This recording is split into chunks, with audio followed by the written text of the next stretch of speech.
Active participation of youth in politics has always been a burning topic. When we think about it, a few questions always cross our mind, such as even politicians with vast knowledge in governance are unable to bring any sort of change in this system. Then what can these newcomers do? And are they worthy enough to let them into politics?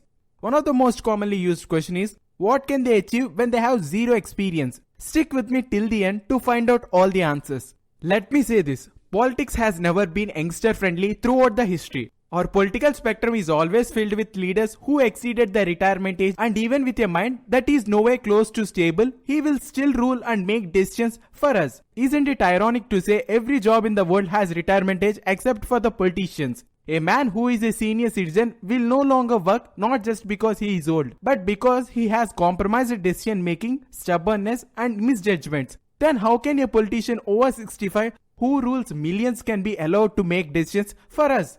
These politicians are so fascinated with power, they continue to contest in elections even when they are paralyzed or unable to leave a freaking wheelchair. They are willing to die in old age as an MLA, MP or minister not because they are patriots or people servants, but their obsession with power. We are in a generation where it is possible to cure cancer, to create a robot with human capabilities and emotions, and we are testing in space for human habitat. But our people are nowhere close in catching up with these advancements. We are still being manipulated with the schemes that are popular since our father's childhood. The same old so-called welfare schemes that will attract us the same way fish are attracted to a worm, and little did she know it was a trap. And so were we being trapped with these welfare schemes. The majority of our MPs are over 55 and the average age of our PM's cabinet ministers is 60. So in a country where 65% of population is under 40 is ruled by 10% of population above 65. Let me say this, the change needs to happen now. The reforms that were introduced by these politicians are not helping us in moving forward, instead we are moving backward. The plans for the future are not clear and almost 40% of India is below the poverty line. The unemployment rate is at an all-time high. The education system is screwing with the students' future with its pathetic standards. This is all happening even when the majority of the rulers have 40 years experience in the governance.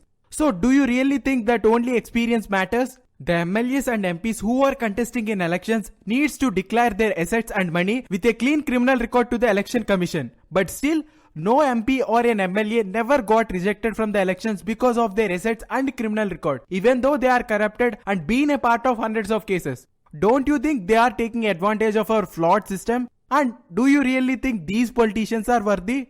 When we have an argument about two politicians on how corrupted each is, how can we think less corrupted person is okay than more corrupted person when no one is allowed to be corrupted? Did you understand? When did being less corrupted started being okay? Nepotism and caste politics is so deeply rooted in our country as people still believe a certain family is only eligible to rule, and it is happening from ages. If the father dies, son becomes CM. When did politics turn into a family business? Even in this generation, we are being manipulated in the name of caste from the politicians. All this crap should end now. And I don't think people who are old need to quit politics. Instead, they should act as an advisory heads and continue to give their valuable inputs through indirect politics from the backstage. Take our former PM Manmohan Singh as example. He is termed as one of the finest and best economists in India. But still, all his experience, knowledge, skill didn't help our country to be the best. That shows experience isn't enough. And active decision making with some attacking mindset is required in some situations to make us successful. And if you ask why youth will be more effective in political scene, consider this. At the age of 18, we are eligible to vote for the leader who will rule us, and we are making a decision based on who is better for that position. If you think youth isn't mature enough to enter the politics, then why should we allow them to vote and make a decision for our country on the first place? And firstly, they are young. Willing to take the risk, thinking out of the box isn't tough for them. And they can easily adapt to the newest formats, and they will always bring new ideas to the table. Every politician who is starting so young can pace the system very well. The past format of ruling isn't working and the change needs to happen. The future should be planned from now. Every step forward should lead to the newer paths. All this happens when we are willing to accept the change and able to deal with the risk. Take this another example. India mostly depends on agriculture and its contribution towards GDP is high. But did we change any of the farming techniques for cultivation? No, we are following the same techniques that our great grandfathers have followed. There are hundreds of new techniques and technology with no damage to the crop, no loss for the farmer, and effective than what we use in the present day. But no ruler is ready to bring these processes towards the farmer. Not because of money or area, but because they never think it is necessary. Only a person who actually dealt with the technology knows its capability. This is one example that shows why new blood is required for the change.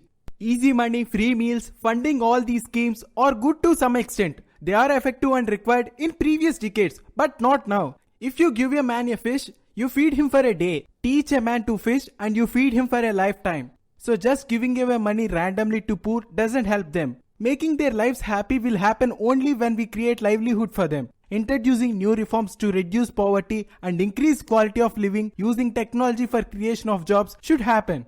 Improving skills, development of other fields and effective changes in education, all this happens when someone decides enough is enough, we need to stop this and start something new. It will not be possible with a leader who isn't capable of making decisions nor willing to take a chance sitting in that chair just with the lust on the power. It is high time that we need new leaders with critical thinking, adaptive nature and ready to deal with people's problems in an effective way. And this is not going to happen in one night. It takes time and he will receive a lot of hate from people because as he opted out on giving easy money. But time will make them realize what actually happening. Youngsters with no criminal record, not interested in corruption and willing to take risks with a senior leader backing him with his experiences will give our country desired results and boost the nation like never before.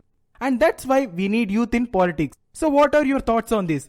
Let me know in the comment section. Please like, share and subscribe and watch my previous videos by clicking on the links in the description. You can also follow me on Instagram under the username Brodha_speaks. Also subscribe to my second channel New Age Brodha Telugu. And this is your narrator Sriram signing off.